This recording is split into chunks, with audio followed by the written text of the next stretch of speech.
Welcome everybody to the Reuters Institute for the Study of Journalism Global Journalism Seminars. My name is Rasmus Nelson. I'm the director of the Reuters Institute, and this week I will be chairing the seminar as a substitute for the normal chair, Mira Selva, the director of our journalist fellowship program. I'm really pleased to have with us today Noel Curran. Noel is the former Director General of the Irish Public Broadcaster, RTE, and now the Director General of the European Broadcasting Union, which represents more than 100 public service media organizations from more than 50 countries, including both widely used and highly and broadly trusted ones like the BBC, but also organizations regarded perhaps with greater skepticism, including by much of the public, such as TVP in Poland and MTV, no relation, in Hungary. Our own research at the Reuters Institute has demonstrated both the promise of public service news at its best, that it reaches a wide public, it is trusted by many, and demonstrably help the public be more and more equally informed, but also some of the challenges that it faces, including the risk of state or political capture, as well as often dwindling reach amongst younger and less privileged parts of the population in many countries. With these challenges and opportunities in mind, I'm really delighted that we can have with us today Noel and hear his thoughts on the value and future of public service media in Europe. As normal, we will start with a presentation by Noel before we turn then to questions and discussion, where I'll turn first to the journalist fellows who are with us at the Reuters Institute, and then start to turn to other questions from those of you who've taken the time to join us today. If you have any questions, please ask them in the chat function in Zoom, and I will read questions from there for Noel when we get to that stage. But first, Noel, we would love to hear from you in terms of the future and value of public service media. So over to you. Thank you. Thank you, Rasmus. It's good to be here. Thanks for the invitation to speak to everybody. Also, congratulations. I've done quite a few of these. It's the first one that has started exactly on time. So well done for that. What I'm going to do is just go through a presentation just which has some kind of figures in terms of the value of public service media, the value now, and also the value during crisis situations as we've had over the last 7 months. So I'll just share my screen. If you bear with me. Can people see that? Rasmus, can you? Yeah, okay. So as I say, what I'm going to do is just go through, this is us, Rasmus has mentioned it, very diverse, 116 organizations, 56 countries, radio, TV, you see the numbers there, 485 channels, 700 radio stations, and lots of different languages. We also, as well as Europe, we represent North African and Middle Eastern broadcasters and media organizations. We have a lot of associate members. We have offices in various locations from New York, Washington, Beijing, Moscow, Singapore, all in various stages of lockdown as we speak, like the rest of the world. But that's us. We're here to serve our members' needs, support their transformation, promote their values and contribution to European society, culture, and democracy. We do that in a lot of different ways. Just for those of you that don't know us, whenever I talk about what we do, I could talk for an hour about what we do, and the next question is about the Eurovision Song Contest. So yes, we do the Eurovision Song Contest very proudly, I should add, and look forward to it coming back this year. We also do a lot more. We obviously lobby and are a voice for public service media. We have a Brussels office, but not just in Brussels, nationally. I travel a lot. I travel to areas where broadcasters feel they're under political pressure or have new legislation coming through. So we help out in terms of making the case publicly around what public service media has to offer. We concentrate, and particularly since I came into this role, I'm 3 years in the role, we've concentrated a lot more on our journalism and positioning it. My background is journalism, and apart from that, I've always felt it was one of the bedrocks of PSM and is. So we've concentrated a lot more on our journalism, positioning our journalism and talking about what it is that PSM does. We're a content partner. We run a news exchange where we distribute content from all of our members back to them. We take it in and redistribute. We're a central hub, really important, particularly the last week with the American elections.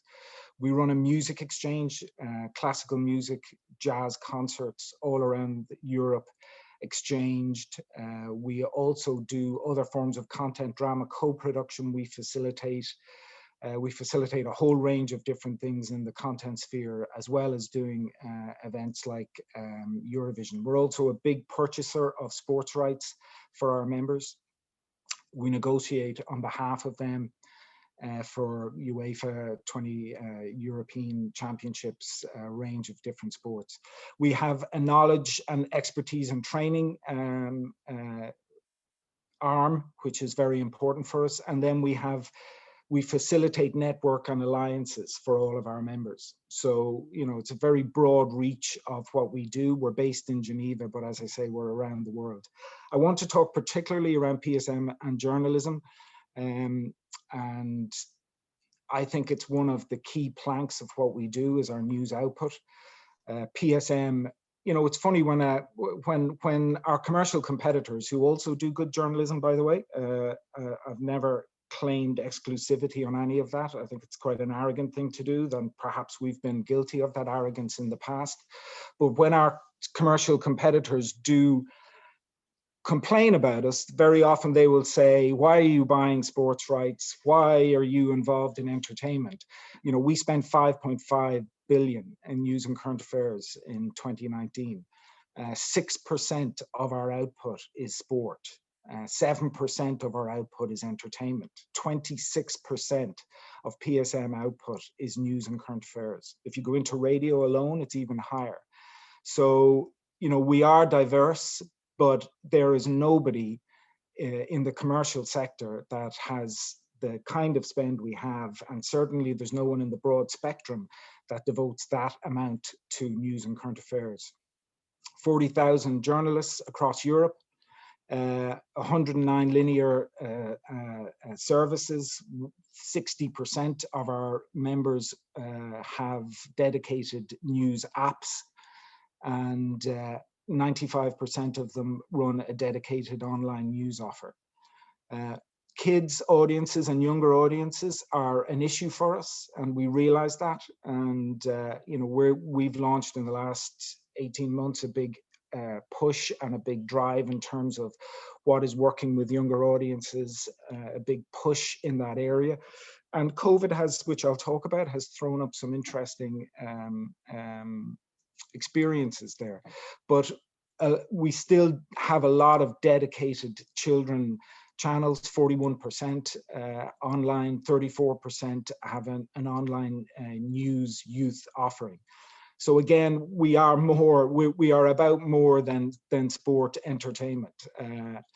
Trust for us is crucial, and particularly in a time of crisis. And we've seen, you know, this year has just been extraordinary for everybody, extraordinary for humanity, very difficult for people, for individuals, in terms of where people turned.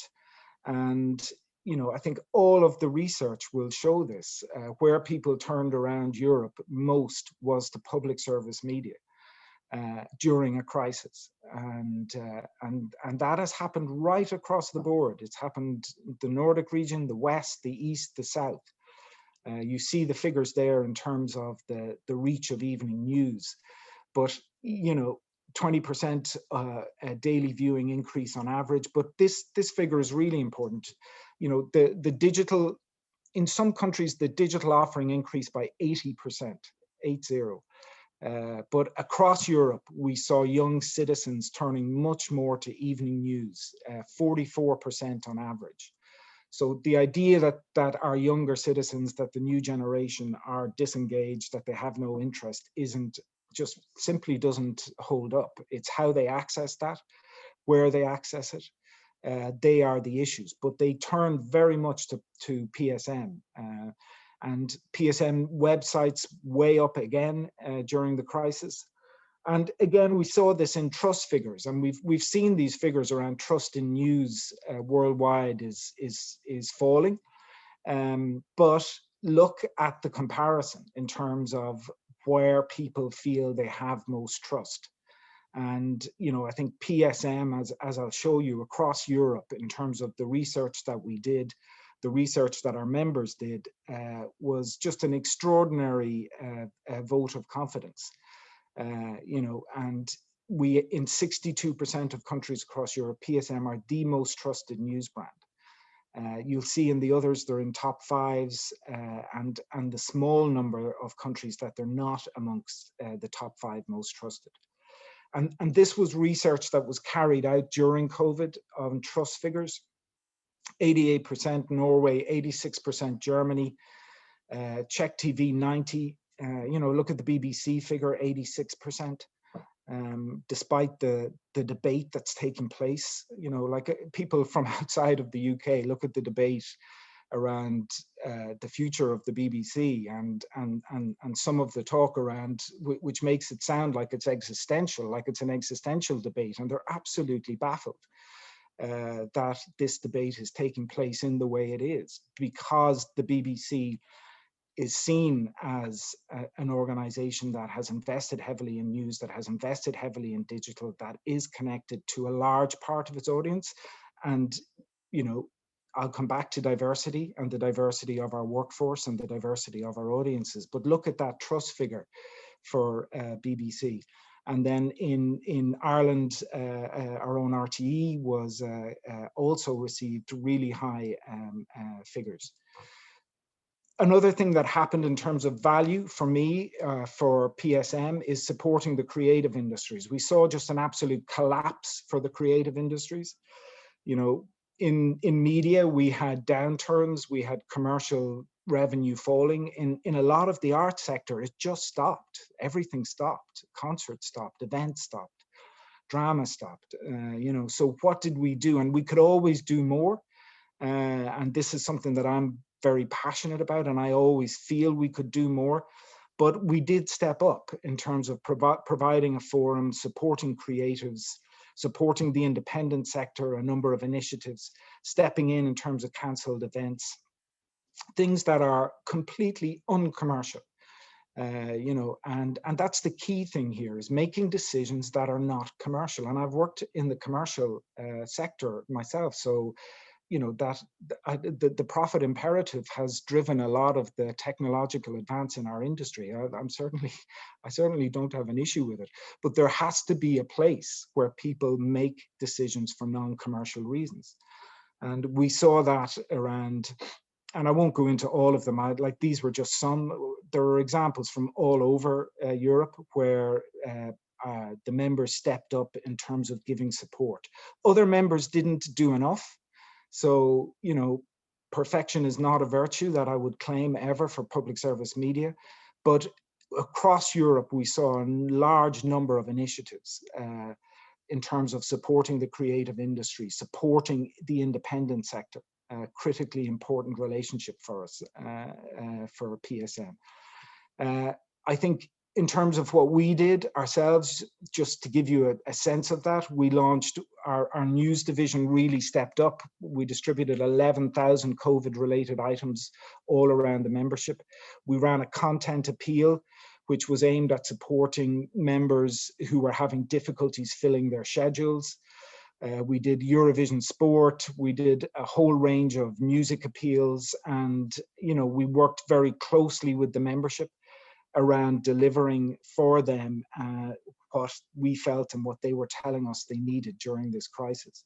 We also saw PSM step up in terms of young audiences, where PSM in a lot of countries, particularly Eastern Europe, sometimes in the Nordics and the South, became the education hub during work from home, when schools closed and homeschooling.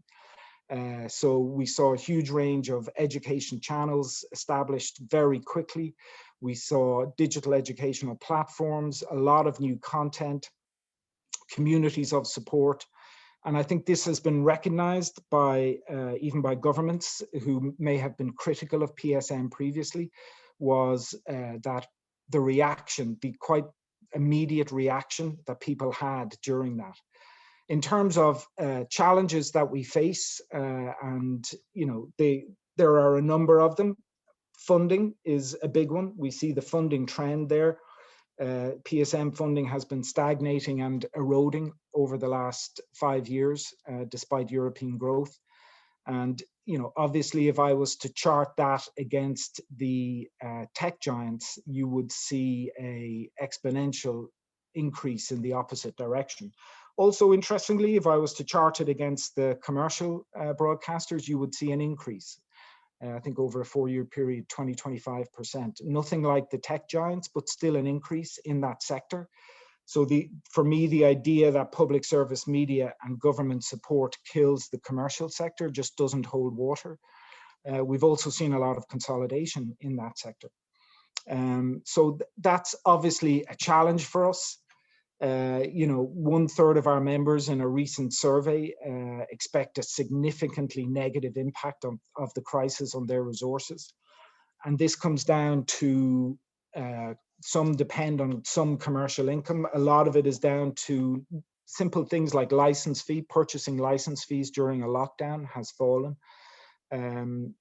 Governments will find, having spent heavily socially during the crisis, that they will have less money to spend next year, and people are expecting that PSM will be affected by that. We've also seen, like I say here that OTT streaming are the uncontested winners. I mean financially in that. I think in terms of impact with audience, in terms of audience numbers, in terms of central contribution during the crisis, I think PSM, frankly, was the winner. But the uncontested financial winners were streaming because of advertising revenue and all of the other things that I've spoken about and public funding and license fee. So, I think we need to see that, and the figures here speak in terms of those financials, and particularly next year. So I think that's going to be a real challenge for us in terms of how we deal with this, not just during the crisis, but next year as well, when we really see the impacts. Other challenges that we face, but again, COVID threw up some interesting examples. We face a challenge on younger audiences, absolutely. And we also face a challenge on our audience. Our staff are too white, too male, too middle class, and our audience we have a very diverse audience. We have the most diverse audience in terms of reaching so many demographics, but in some areas we're losing certain demographics, we're losing certain groups of people, and I think that's an issue for us. We also have a tricky political relationship in some countries. We find that governments that have populist governments, and I struggle with what that means anymore to some degree, but what are widely defined as populist governments we can often have a difficult relationship with them. They can often be the most negative, and some of their supporters can often be the ones that trust us the least. So I think they're issues that we need to grapple with as well, politically and with the audience. For me, in terms of what is the real value of it, it's our contribution to society. And this is an initiative that we've launched. It's what we present as public service media to society. And that is the range of programming we do. It is the investments that I've talked about in certain types of programming that others don't do. It is the range, what we invest in terms of news and current affairs, what we invest in a whole range of educational and other programs. For me, it is the diverse offering that we offer. Within that, and I've always said this, there has to be a large element of things that we invest in that others don't. We can't just say, well, we offer a wide offering, and that makes us unique. I think the wide offering is part of our uniqueness, But within that offering, there has to be, and I used to say this to our teams in RTE when we were looking at investment, and people would go through the slate. What is there that nobody else will do? What is there that nobody else can do? And I think that is a real contribution as well. I think we're keen to promote at EBU external alliances as well, in terms of formulating the contribution to society and using our resources on research and everywhere else. We've launched this contribution to society initiative to try and define what is it that PSM uniquely offers, and then for us to work with our members in terms of shaping that for them. So for me, public service media has a future, and I've said this before, is in 1987, I think 87, 88, and my memory's going, I did my final year thesis for my undergraduate degree, and it was entitled "The Crisis in Public Service Media." And I spoke to experts all around Europe, and I don't think I got one who would commit that public service media they felt would still be around in 30 years' time. So we have faced crises before. I went on to study European broadcasting policy, and the explosion in the commercialization of media, the deregulation, which was really positive. A lot of PSMs fought it at the time, but it was a really positive thing for our industry and for audiences. But that was seen as existential. Lots of different things have been seen as existential for PSM. And yet, in 2020, when the biggest crisis that the world has ever seen hit, where did the audiences turn? Despite all of the talk over the last 10, 20, 30 years of the death of public service media, we're dinosaurs, we're out of touch, where did that audience turn? And I think that has to be something significant. It is not something we should take for granted. We need to change. We need to be more diverse. Our workforces need to be more diverse. Our connection with our audiences need to be more diverse. We need to do that, but we also just need to see what has just happened in the last 10 months. And where does that place us in terms of our connection with audiences around Europe? And for me, that has been a really, really important period for us, a really important time for us to not take for granted, not pat ourselves on the back, because there are negatives there, but for us to learn from it, to move forward, and to make sure that we grasp the next 10, 20, 30 years, which I still believe we can. Public service media is a long, long way from dead, like it just is, but it will be if we don't change. And it will be if we don't realize where our weaknesses are. And when I travel around Europe, I get an increasing realization of that from our members and from the people that I meet. So that's the overview in terms of where we are. I'm very happy to take any questions or discussions or anything. Thank you very much, Noel. A very clear overview of where public service is and is heading, and also the value that your members deliver and the promise that it holds for the future. As said, I'll turn first to the journalists in at the Reuters Institute for questions, and then for others who have questions, please use the chat function at Zoom, where you can also find some really useful links shared by Roberto, who leads the very important research work at the EBU and has headed up some very important and impressive research done by EBU. While people collect their thoughts, maybe I can start with one question, Noel, which is that arguably one of the challenges that public service face in many countries is maintaining its independence of governments. And of course, today happens to be the day where the deadline for applying to become chair of the BBC passes. And I wonder if you have any thoughts on the process around that. You may know that first Charles Moore, the former editor-in-chief of the Daily Telegraph, was floated as a candidate. He then withdrew, and more recently, sources from Number 10 Downing Street has briefed that Richard Sharp is a candidate who is, I think, a man, it's fair to say, is not widely known in the public, but is a major donor to the Conservative Party, who has donated more than £400,000 to the party over the years.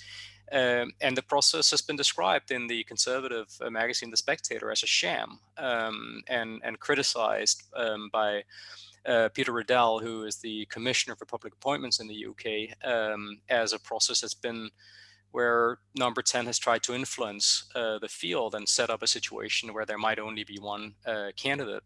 How do you think about the best way in which public service can maintain its independence, if even in a country like the UK, with the respect that the BBC commands and its long history of independence, that there seem to be such political attempts to load the die as to who gets to be chair of the BBC? I think it's a very complicated question, Rasmus, and it's not for me to comment on individuals who may or may not have applied, because I don't know who's applied, and I don't know what the selection is going to be. Can I just say, in terms of independence is critical. Independence comes in different forms. So let's see how do you strengthen independence? You look first at what are your internal editorial processes. Because the idea that the Director General of any organization picks up the phone and tells the editor of the 6 o'clock news what they want on is a joke. You know, in PSM organizations where you have a vibrant journalistic sector and a vibrant journalistic process and editorial controls. So never mind the chair. So I think for me, having proper internal structures around editorial is absolutely key.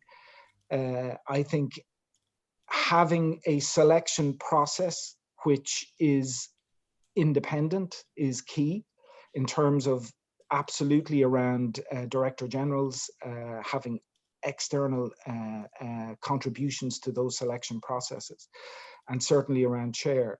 I also think, and you know, I come back to my own experience in Ireland on this. You know, like people, I do wish sometimes that the commercial media and that the newspapers would make a bigger deal out of some of this than they do. It is absolutely core, fundamental in terms of the values of a country. And I think if governments are trying to interfere with a national public service broadcaster, that has to be raised. Whatever people think of the broadcaster, if there is political interference, that has to be raised as an issue. And then I also think that the role of the regulator is important. Like in Ireland, we set up this legislation whereby the regulator, we were going to take funding away from politicians, because that is, for me, the real pressure comes on funding. Much less so on what we said on this, what you said on your news broadcast, or what your current affairs is saying. The real pressure, the real, you know, lever that politics holds is on funding, and the real lever politicians hold is on funding. So in Ireland, we got legislation. We said we're going to take it away from politics, and we're going to have the regulator, which is newly regulating the national broadcaster, is going to decide every year whether the broadcaster has attained what they said they would, and whether they would get a license fee increase, perfect, or not. Independent assessment. In every year I was Director General, the regulator made the assessment, recommended increased funding, and was completely ignored. So we had set up this legislation, and then the government just ignored the legislation. And, you know, if having, for me, independent assessment of this, because the biggest problem I faced as a Director General on the funding issue was, you meet politicians to talk about your funding. You go in, I used to call it the broadcasting policy of the morning news bulletin, because you would meet them, you would go in, you would make your case, you talk about the future of public service media, you talk about European broadcasting policy, and they'd say, yes, but this morning's bulletin, you were totally unfair in the way you, and you just trying to get past it was just very difficult. And I think having independent involvement and independent opinion in terms of those decisions for me is crucial. So that's a long answer to say there are many facets to independence, and there isn't just that you appoint an independent chair. Like that's, I think that there are many different facets towards maintaining that independence. For those more interested in that, perhaps worth looking at the experience of Germany, where I think it's fair to say that there is more genuine independent oversight of much of this in terms of funding, for example, than the case in some other countries across Europe. So I'll turn now to the journalist fellows in the seminar room at the Reuters Institute.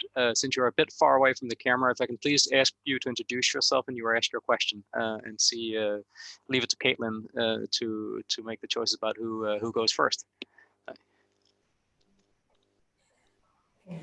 Hi Noel, it's Rebecca Skippage here. I lead the anti-disinformation team at the BBC.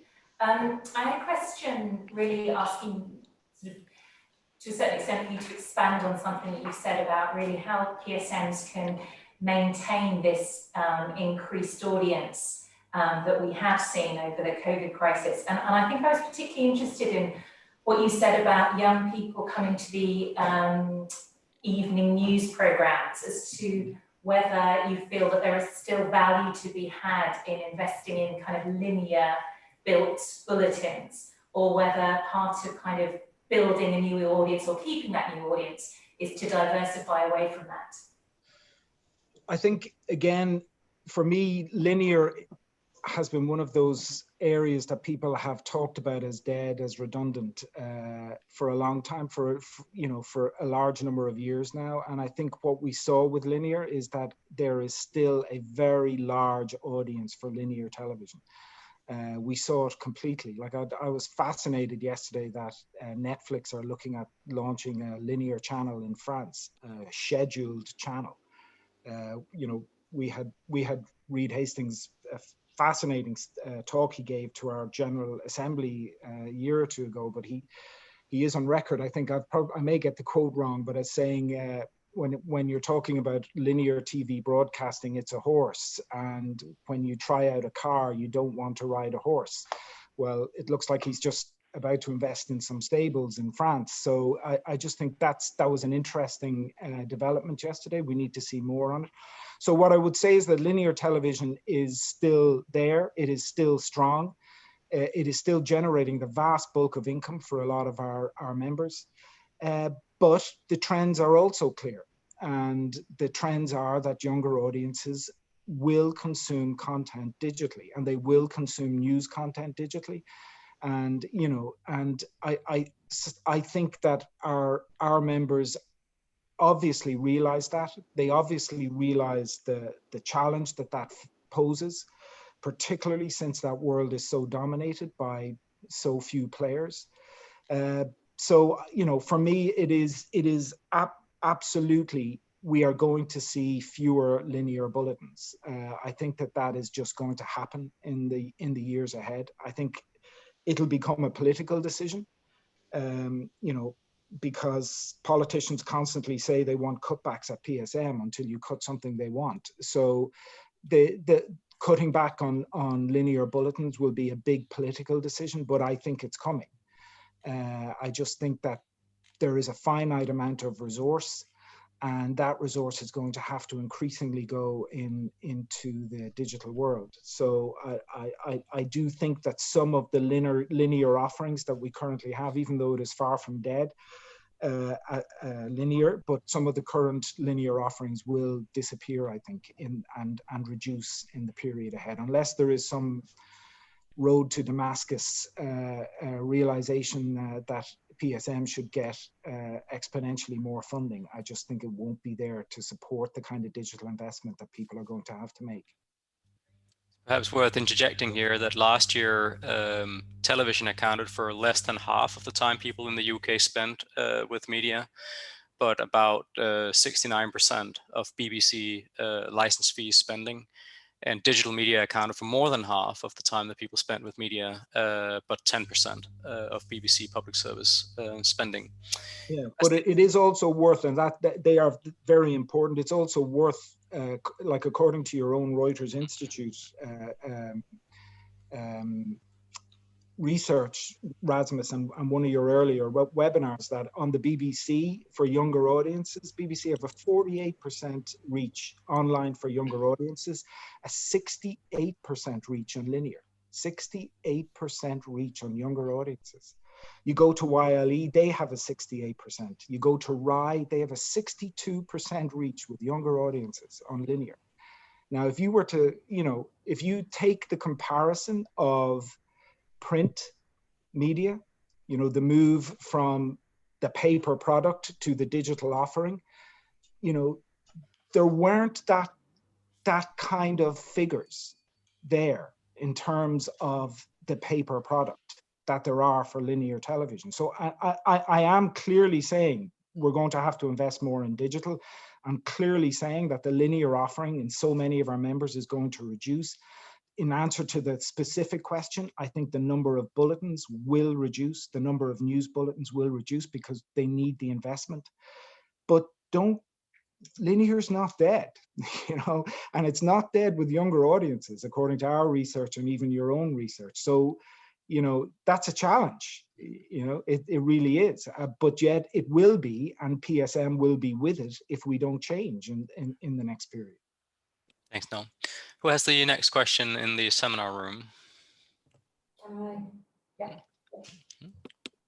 Hello, Noel. I'm Sang-mi from South Korea, and I work at a public broadcaster, the Korean Broadcasting System in South Korea. And I'd like to ask you for your observation on PSM's attempts to generate advertising profit from on digital platforms. And I understand this can be a particular case for a PSM in South Korea, but there has been discussions in the organization, in KBS, about putting pre-roll advertising on our news and current affair digital videos on streaming service platforms. And it is unlikely for us, for KBS, to raise license fee anytime soon. So in order to provide quality news content for our audience, we need to generate profit from digital platforms as much as possible. That is our current strategy on digital platforms. And I wonder how we are able to provide good quality news and current affair content without making any compromise on these streaming service platforms. Yeah, I think the advertising debate, I come from Ireland, where the public service broadcaster is dual funded. When I was Director General, it was about 40% funded by commercial income. Probably that has fallen now, but it was 40%, and yet we were the most trusted brand. So you can preserve independence with commercial income. Across our membership, about 10% of income comes from advertising, about 8% from other commercial income. The vast bulk is 78% is still public income of various sorts. So I think you can straddle both. I think, again, that comes back to a lot of the independence questions around how is your commercial operation ring-fenced? What are the editorial structures? What are the decision-making structures within the organization? So you absolutely can straddle both. And I ran I was managing director of television in RTE in Ireland as well, and I was managing director of the public service channel, public service channels, but I was also running the single biggest commercial advertising operation in Irish media, because we were so dependent in television on commercial income. So, I know the struggles of straddling both. To be honest, when I became Director General and we were looking for more funding, I made a case to the government that we would restrict our commercial footprint in return for guaranteed public funding. And that was a big step for us to make. The government ignored it and wouldn't engage on it. But, I still believe that there is something in that, in terms of the debates that are going on nationally around funding, where let's not forget local media. You know, I grew up in rural Ireland. I know the role that local media has played over the last decades. Let's not forget the national press, really important, particularly in small, medium countries. Let's not forget commercial broadcasters. Let's not forget PSM. So I do still believe that in some countries, if the government was prepared to engage properly on it, that there is a formula around pulling back on some commercial income in some countries for increased public funding, but that's only in some specific cases. But in terms of your answer, I believe that you can match both if you have the right editorial processes and the right editorial independence. Thank you. And last question from the room comes from me. I'm Caitlin. I'm Associate Director of the Fellowship. And I wanted to ask, we had a really fascinating discussion on Monday with our fellows about coverage of the campaign and the election. And one of the questions that we discussed, we were discussing impartiality, and I'm wondering, what does impartiality look like in PSM in 2020 when it feels very much like the center has moved? What does impartiality look like now? Difficult. It's difficult. I've had 2 discussions this week with groups of director generals about it, because I'm keen for us as EBU to kind of start pushing this out as an item for debate, because we are more polarized. Social media has left us more polarized. And where does that leave us on our traditional view of impartiality? So I do believe that there's a lot of debate taking place about that. Obviously, the BBC have introduced restrictions on social media. Tim Davey has launched a kind of a mini campaign around this, around impartiality. In the Nordics, they've had those kind of restrictions already. In other countries, they're a long way away from it. So, I do think that the elections have polarized us. The rise of populism has polarized opinion, and I think that we are still and need a further debate as to how we deal with that we don't get drawn into, I feel very strongly we cannot get drawn into mimicking what others are doing in that regard. I absolutely believe in the impartiality, that being whatever it is, and it can be ill-defined, but I do believe that needs to remain a core value for PSM. But then impartiality is complicated. Like I found during the crisis, the COVID, that we were doing our members were doing a lot of the public health messages. They were doing a lot of the government messages. And still across Europe, they have gotten a really strong positive result to that. In some countries, they're doing the exact same thing, but because the government has become less popular, because COVID is on a second wave, we've had second lockdowns, some of that, you run the risk of getting associated with the government message, even though you're simply relaying public health messages, as we were early on. So, impartiality comes into that as well. How do you deal with ongoing public health messages if in some countries, in a minority of countries, but if in some countries, the public begin to see those public health messages as partial, as the government making its case?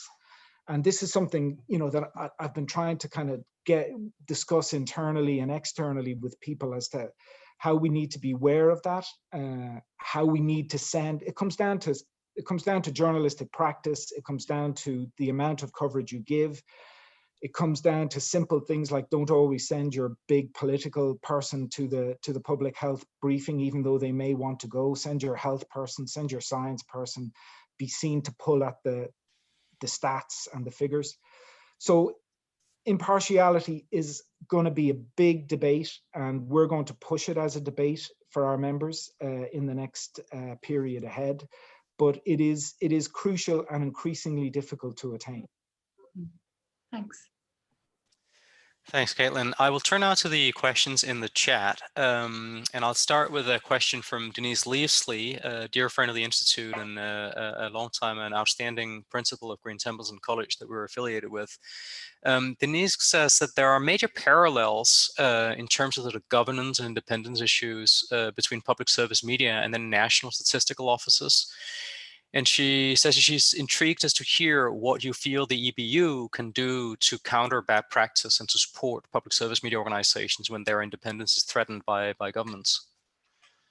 What we do is you know, in the old days, Rasmus, of 12 months ago, I call them the old days. I used to travel a lot. I would have been away 3 days a week. A lot of that was going in to meet a broadcaster, and then you meet politicians, you meet the government, you meet the regulator, you find out what are the issues, where are the pressure points, you do public statements. I think Brussels is important and increasingly important in this regard. So we're putting a much higher concentration in terms of the operation that we have in Brussels.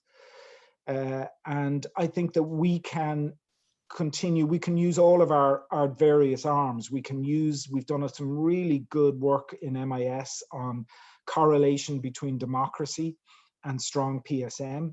We've done really good work on correlations between trust in media and strong PSM.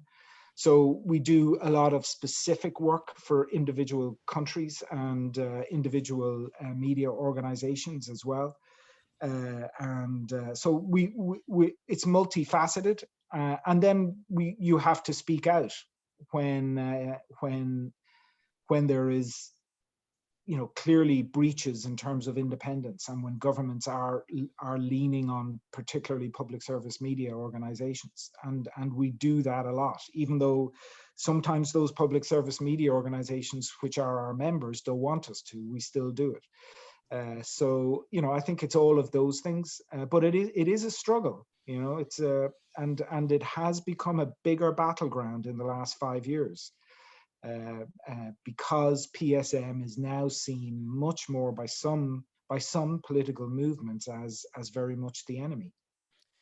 Any hope that the forthcoming European Democracy Action Plan from the European Commission will involve any steps to protect or establish the independence of public service media, including in those countries in Europe that have at best partial or at worst limited or little freedom of the media at all? Well, they wanted to, you know, that's quite clear. You know, they haven't got to that module yet, but even in terms of summarizing where they've gotten to, they've indicated that this will be a future issue. So I think let's see what comes out of that debate in the period. I think there seems to be some intent there. So let's just see where that intent goes, and then whether the outcome of it is observed in those countries. Thanks. I'll turn next to a question from Tom Fell, who asked a follow-up question to the impartiality debate that Caitlin rightly and importantly raised. And he asks about the problem of false balance and how public service media can handle, for example, coverage of climate change issues or issues like making an editorial decision to cut away from a press conference when unsubstantiated claims are being made in a live setting by a major politician like now outgoing President Trump. False balance it's a tricky one, and you know, again, I will very much defend public service media. We have got that wrong in instances. You know, we've got the climate change debate. Well, let's get 2 for, let's get 2 against, let's get 2 skeptics, let's get 2, you know, and trying to find the skeptics is harder, and being frank about it, quite often they're of a very different position and backgrounds to the people who point out the problems of climate change. So we have at times in some areas fallen into that trap of just applying a balance. For me, that's how you get around that, is around the investment you make in your journalism. the investment you make in your editors, the training you have of your journalism, the internal scrutiny that you have. Some of the frankest meetings I've ever been at were meetings where we discussed yesterday's current affairs output. And that was healthy. And I think that's how you counter those. And also you have to take an attitude that there cannot be numerical balance in everything. There just can't be, or you do fall into that false balance trap. But it's a very good point. It's something we're aware of, and I think that's why the debate is moving from balance to impartiality, which I think is healthy. Actually, I think it's a healthier area for us to be debating. Thank you. I'll turn next to a question from Rodney Gibbs, who points out that in the light of the challenges with remote learning and educational access that the pandemic underscored, are there any opportunities for public service media to expand their role in education, both for children and for adults? Absolutely. I think that is something that we're very keen on gathering from COVID, from the COVID experience, is what has worked in this regard, what types of programming have worked. I think parents have got an introduction. A lot of parents who had kind of given up on PSM in terms of their kids' output got an introduction as to what was possible, and we're very keen, and a lot of our members are going to be investing much more heavily in terms of educational programming for kids. Absolutely. Thank you. So I'll turn last, I think, to a question, unless more pop up in the chat, from Nick from the Xinhua News Agency, who returns to an issue we touched on briefly before. But Nick asks, do you believe future video news will still be consumed by watching live TV and not via apps as YouTube and other apps that will share just short and more popular segments of news without any difference to how valuable or important those stories are? I think that's a question of time. It's when will it? I think we're moving in a direction. Like we need to remember that even amongst broadcasters' digital offering, the most consumed element of the story is the text. So that's just a reality. I think that we are moving towards, and people are still experimenting with video duration and video type because they realize that the text is still driving a lot of it. So I think that's a debate and a change that's happening. But again, I come back to linear bulletin, news bulletin figures were what drove the biggest audiences during the COVID crisis. So it isn't dead yet. It's moving, and we need to move with it.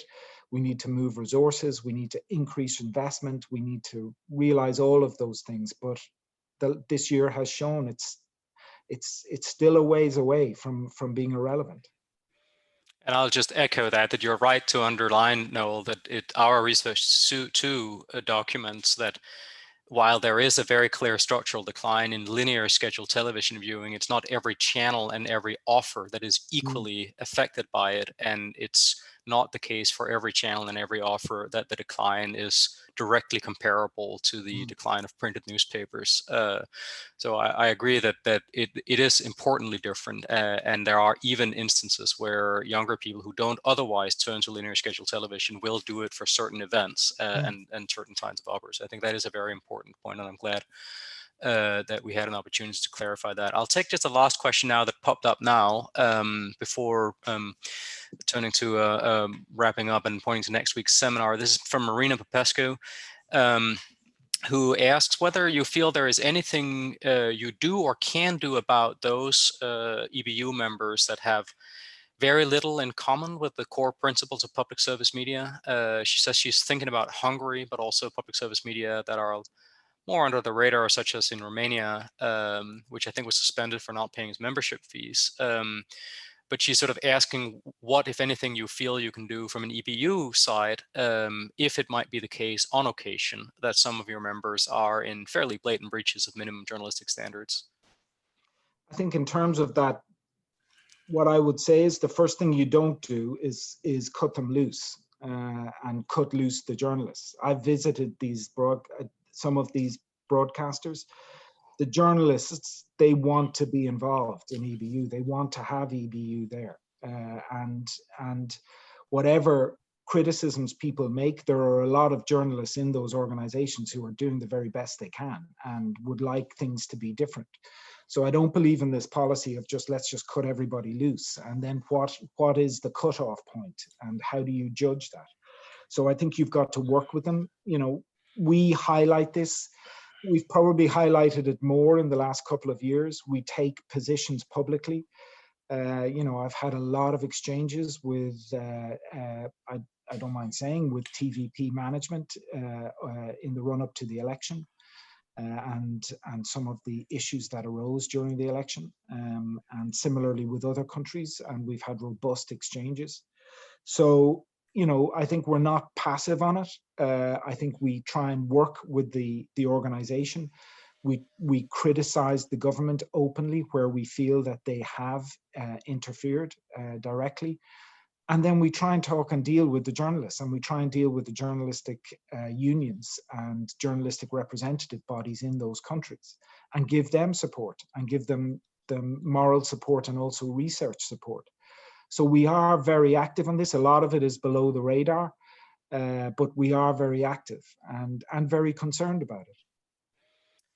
Thank you, Noel. I think that is probably a good point on which to wrap up this seminar, and thank Noel for sharing his perspectives on the important work that EBU members do, the BBC, but many others across Europe and beyond, in terms of its value and in terms of the preconditions of that work, its funding, its genuine independence, and its commitment to do impartiality. So really valuable work. I would, again, strongly encourage people to look at the links that Roberto has posted in the chat function here. Roberto, as said, leads the very important research work done by EBU to document some of the different aspects of the members and their work across the different countries in which they operate. So thank you very much for sharing this, Noel. And I will just deliver then, I suppose, in the spirit of the seminar, a public service announcement and point all of you to next week's Global Journalism Seminar, which will again be chaired by Mira Selva, the director of our Journalist Fellowship Program, and will feature Mia Milan, who is editor-in-chief of a really, really important and inspiring nonprofit health journalism site in South Africa, who will talk about reporting on COVID-19 in South Africa from her unique experience. Mia is also, I'm proud to say, an alumni of the fellowship program, so we are looking forward to welcoming her back and hear more about her experience and her important work. So with that, thank you very much, all of you for finding the time to join us today in person as well as online. Thank you very much, Noel, for sharing your thoughts, both on the things that are working well with public service, but also the real challenges that your members face. And thank you to you and all your colleagues and your members for the important work that you do. Thank you. Thank you. Thank you. Thank you.